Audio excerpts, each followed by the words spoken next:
fun to deal with this early aggression, especially from this Kimi, right? That just pulls up so far ahead in terms of economy as well. We saw how I think a couple of teams yesterday as well, where they actually prioritize on just making space for one of the players or one of the heroes to just get this early 2,000 or 1,000 lead, and then just snowball their way from there here. And Kimi is one of those heroes that can actually do that in the later or mid to late game on the phase of the game.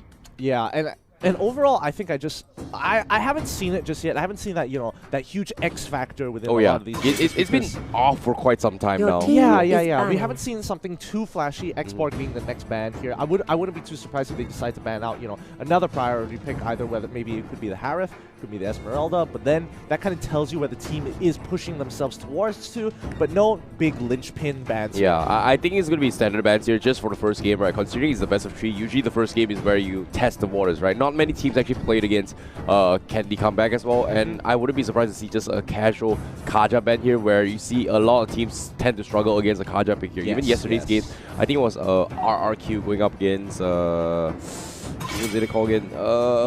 Your team is picking VFM.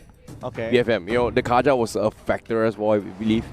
Huge factor. Yeah, absolutely huge factor there. They were pretty much crushing with it so far. But I don't know. I just feel like the lack of presence from Cho so far. Oh, yeah. Because yes, he is easily countered by just timing your Purify very, very well. Yeah. But that's also something pretty difficult to do. Your team is immediately, picking. as we were talking about it, Kaja going to be the first pick coming in from Burmese Ghouls. Grok. Nothing too surprising. Going to be the Grok. He's not going to have Kimi next to him, so they're going to go easily for the high loss. Wow, you know, opening things up here with the Grok as well as the high loss here. We do see a couple of tanky S tier picks here, but what really caught me off guard was definitely the Bruno pick here. Like, today's games has been Brunos after Brunos after Brunos. Like, I'm not expecting this to come back in the matter right here. We saw it a couple times in the Malaysia-Singapore qualifiers, but it didn't work out as compared to other marksmen here. But in this regards, like, what I thought of Bruno here, I feel like it's okay, you know, the range is okay, but it all comes down towards the tanks and then just transition towards the later stage and just snowball their way through. Yeah, personally, I definitely agree. I would prefer a marksman that kind of, you know, synergizes more with the tanks rather than have someone whose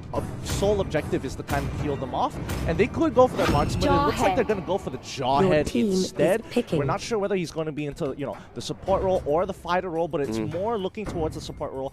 Towards the fighter role more than the support role here. Only because when you have something like Kaja, you don't have something that can really peel them off. And I think Candy come back pretty happy with their draft so far. They don't have the counter pick of carry because they picked it for themselves. Their Grok is going to be happy and safe. Oh yeah, and not to mention as well, we did see Burmese Ghouls play earlier today as well. Like, they picked the Jawhead as a fighter as well, and it really popped off, just going for those ejectors, catching those enemies, and casual wall, maybe just toss him over, and then it's like, you know, hey, you know, if you toss it over, he tries to flicker away, you have to force those kind of high mobility spells or utilities here just to escape from those kind of catchers here, and it's kind of definitely going to be hard here. But you can see the adaptability coming from Burmese Ghouls. They want to go for those kind of pick-off potentials. Like, you're going for Kaja, you know, some teams even prioritize, like, what, you know what, let's go for Mincita, Franco all the way through, and it feels like just based on the drafts here, opening drafts from Burmese Ghouls, they definitely want to do something like that, you know. Go for Divine Judgment, you know, if it's too near, okay, fine, there's an ejector, toss it away even further to the tier 2, like tier 3, heading to tier 2 kind of distance. I definitely agree there. I think right now what they kind of need is the damage to kind of to pair them with. And I think it's really smart that they decide to ban out the Valier, because it's like, oh yeah, you could potentially go for a double mage and then maybe get full lockdown with a Franco as well. And that's not too out of the ordinary, surprisingly enough. Can they come back strong pick with the Badang here? They have a good idea that, like, oh, no matter what, our fighter role is going to take, you know, quite a beating. We might as well let him scale, have somebody who can have a safe lane, sit back, Kui Gong Fist all day long. Badang is the pick. Well, you know, the Fist Crack does bring so much value in the overall team fights alongside Groks, right? Like, if you have this Grok wall alongside the Badang wall, it's like you're doing double the explosion. So it's just overall just dishes out a huge amount of damage in terms of CC. But escaping it is going to be easy here, considering they have a Lunox coming from Kid as well, who's going to be, you know, very, very nicely done as well. I think the earlier games against the Axis as well, he played fantastically brilliant coming in from Burmese Ghouls. But yeah, this is the marksman here I'm going to talk about as well. Cloud, one of the least favorite now in Your the terms of the team meta is here, but if you picking. go for a support emblem with the avarice here, you're definitely going to be able to scale a little bit more in terms of economy, but not many teams do go that, you know. So if they go for the, like, let's say the bounty hunter here, BURMESE Ghoulls is definitely going to try and set things up for this Cloud to get some kills. So I don't know, but I think seems like a Claude, 50-50 draft, but you know, what are thoughts of the last pick here? Uranus, is it? I mean, Gushin, sorry, Gato Gacha and Oh, it's Gato, sorry. yeah. Oh, I think overall, I think the Claude is a pretty decent pick overall. Like he will be able to chunk out the tanks at a certain point, and a little bit more than Granger, and it takes a lot less time. And I think that's kind of the name of the game here, where it's about when your power spike actually hits. And right now at level 4, it's pretty even, I would say, at the very least. And I think mid game is going to be a very big point for both of these teams to kind of see whether or not they scale into the late game and who keeps control over Lord during the 7 to 8 minute point of time. So I think that's where a lot of teams, well, especially between BURMESE Ghouls and Candy Comeback, where they're going to try and fight for it. Early game, it's definitely looking like Candy Comeback has a huge advantage. I agree. Like the timing here from BURMESE Ghoulls will be after force here. Like the first turtle, second turtle here, they may skip it off, but later on, once they hit those ejectors, those missiles, those jumps here, and then those divine judgment clutches, and they got like minor pickoffs, or maybe even slow down the marksman coming from Candy Comeback. That is where they come up online. But to reach to that stage here, they have to be a little bit careful here, because if Candy Comeback plays their cards right, they're going to snowball their way through BURMESE Ghouls' face. I think I'm more afraid of BURMESE Ghouls coming out with an ejector cheese. Because I don't know. I didn't really. I wasn't paying attention here because I probably should have kept been a little bit more aware for the battle spells, just in case he has Flicker, in case he wants to go for something cheesy. Walks into the mid lane. Oh, Flicker ejector somebody to the back and maybe get a free kill there. Like it might happen. It might happen. We'll see later on once we get into game how they kind of distribute their lanes before they get into it. But I'm excited to see how this is going to play out. Speaking of playing this out here, like, I think one of the things to actually watch out for is how are they going to lane with this Gato Gacha. Like, who do you start things off here? Is it going to be the Jawhead first, or is it going to be the Gato Gacha to open things off?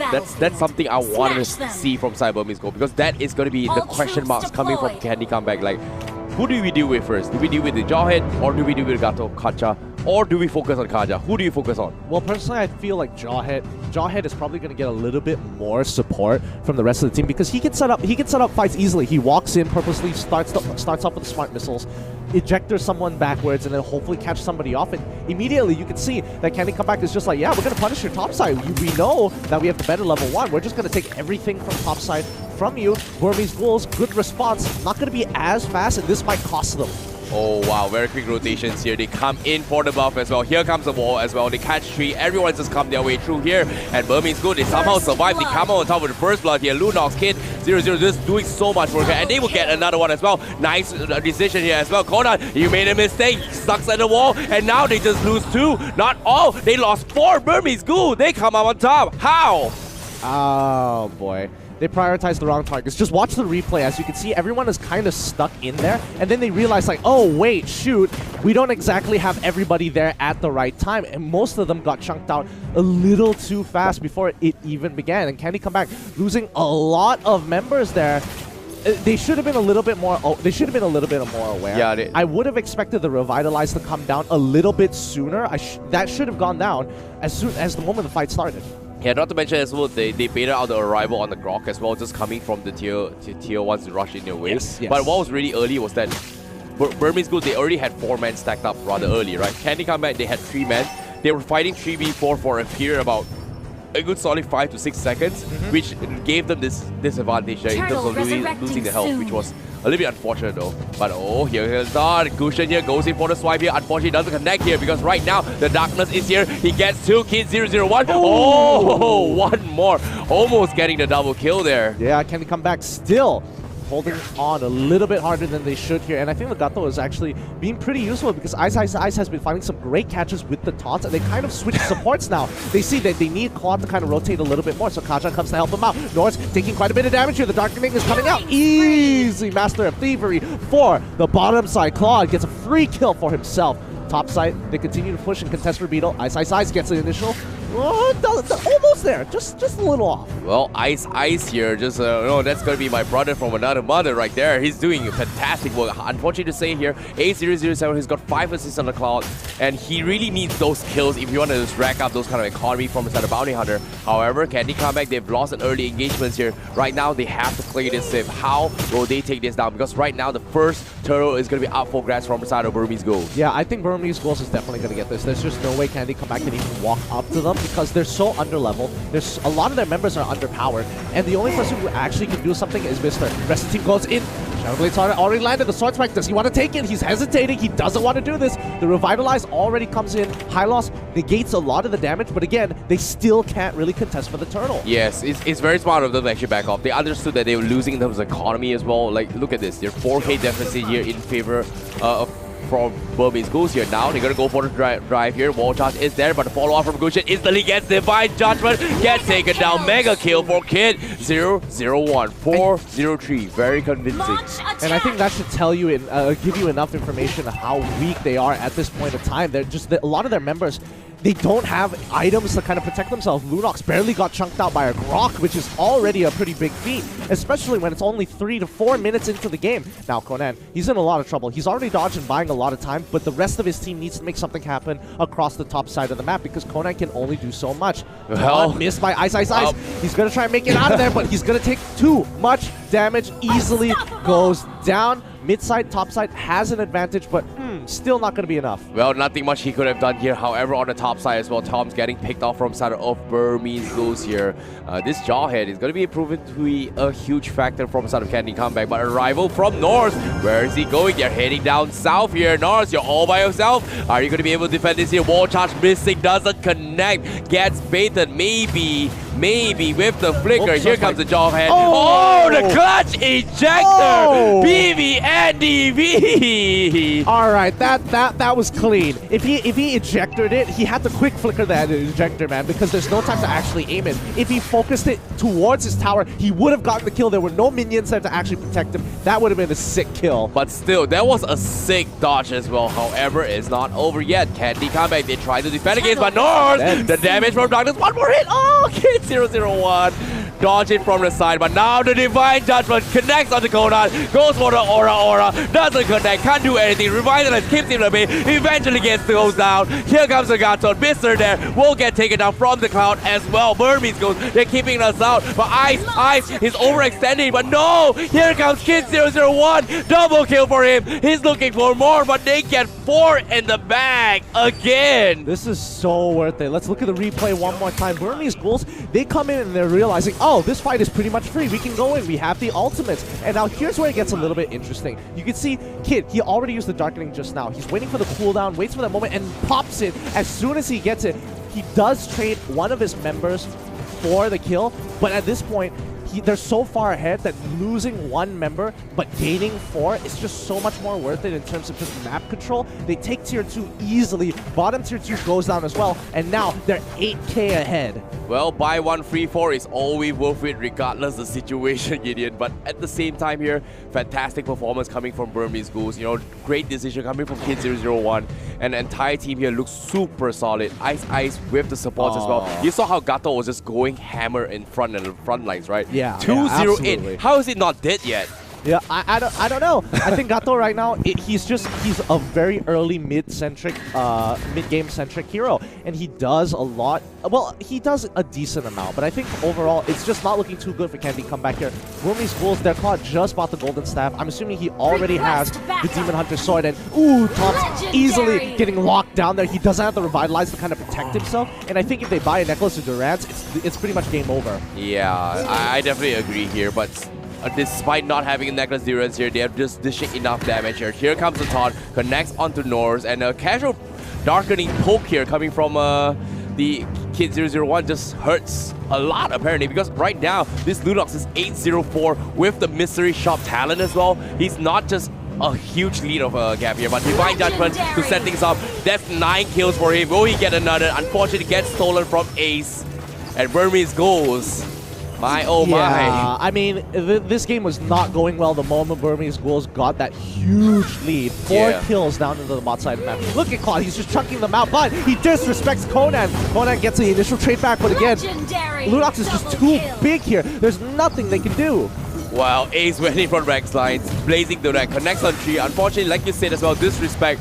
But in one occasion here, is it not worth it? Buy one, So free 3. So worth it. They're so far ahead. They have a 13k goal lead, and this is the largest goal lead we've seen all day. Definitely here, but you know, Burmese Ghouls, it seems to me this is their game to lose here apparently. You know, it's their game to lose. It's pretty much feels like it's in the bag, but can they come back? You know, there's a reason why they're called the Candy comebacks. They're masters of making the comeback plays. If they buy this enough time for at least a good 8 minutes, they're gonna be on even scores against Burmese Ghouls. I think they've got 2 windows here. Their first window is when they have 20k. 20k, if they somehow win the fight and steal Lord, that buys them enough time until 26k, and then they have 1 more window to hold, which is 1 more Lord defense, and then maybe they can come back. But again, those 2 windows are very, very slim. Look at the items already. Like, Lunox alone already has nearly 3 items, finishing up her 4th item. Like, this is absolutely ridiculous. Definitely, yeah. But from the side of Candy Comeback here, you talk about the 20k mark, right? The turning point here would be Conan on the Badang getting the golden staff here. Once the golden staff comes in, maybe they have a fighting chance. But however, the Lord will be up for grabs here as a hit 001. 1105 gets the Lord as well. Now, with the brand new sword available, this is where things are going to go south. I mean, just look at this. Even Ice realizes, like, oh, yeah, I'm so large. Pop's going to get flicked back in. The Revitalize pops down, but that's not going to be enough. And they're just going to walk all the way into the base. And Ice, he even has Queen's Wings. You don't build Queen's Wings too often on a Gato out of all things. But, yeah, the health is great. But he's just so far ahead, it doesn't matter. He's going to clean this up, and now they're going to go straight for the crystal. The rest of the team is going to lock them off from the fountain, and they're just going to push their way to victory. Well, nicely done here coming from Burmese Ghouls. They take game number 1 all in a day's work, and look at them. They look freaking strong, honestly speaking. Yeah, they are just having the time of their lives. I think once they were given that lead, they really didn't let go of it. They dived bottom lane after that. Another blunder happened up in the top side when they were contesting Turtle as well. I think a lot of things went into Burmese Ghouls' favor, even though it was supposed to be Candy Comeback's chance to actually turn it around, especially with those 50-50s, the buff steals, they were collapsing on them. So many opportunities there, but it just didn't go in their favor, and that just gave such a huge swing of gold, and especially economy for Burmese Ghouls. Yeah, speaking of which as well, I think the turning point would be like the first buff steal, right? Like you saw how Candy Comeback, they went and steal Burmese Ghouls buff, and the same goes for Burmese Ghouls. But what got super greedy was that the rotation line from that one end to one end took so long. They committed the arrival from Grok, but they just didn't have like the manpower to go on a 4 versus 4 fight, which led them to the demise here. And we know how strong the Lunox is in level 1, right? Just because you can just spam those brilliants. But no surprises there. Here's the MVP. Look at the damage output, 34% as well. Amazing, beautiful done. Yeah, this was the fight we're talking about here. That Revitalize was just too late. It was so late. It should have been soon. It should have been much